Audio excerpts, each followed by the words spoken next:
My name is Suraj Rengarajan. I'm MD and head of the Semiconductor Products Group at Applied Materials India. Semiconductor always has a long gestation period. It takes a long time for the ecosystem to come.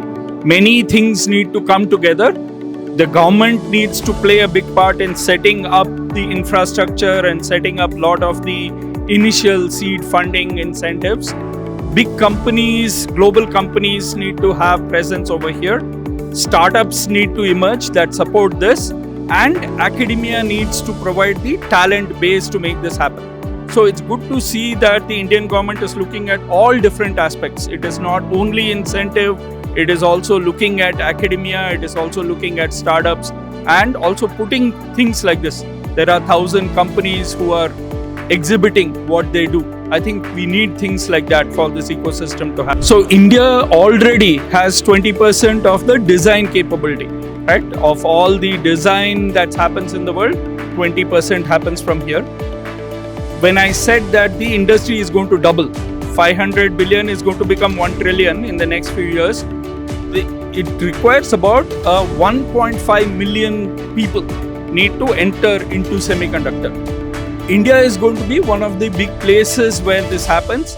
In addition to India semiconductor industry, even serving the global semiconductor industry. That requires a lot of new capabilities, talent in a lot of new areas, training, software, AI, many things. Semiconductor is a very interdisciplinary area. You need materials, you need chemistry, you need chemical, you need electronics, you need software, you need AI. So all of these need to come together to make. So I think, as you said, patience is a good characteristic. We've been looking for this industry to ramp up. I think the time is now. We are seeing lots of announcements. In the next couple of years, things will ramp up. In the meantime, get more hands-on. Wherever you can do hands-on work, internship, anything where you can touch and feel stuff. Industry wants people who know the theory but have also experience with something hands-on. Have you touched a tool? Have you operated a machine? Have you built some model? Have you done something that is close to real? So that is my advice. If this happen, it will happen. The ramp will happen. In the meantime, try to become more hands-on with your knowledge.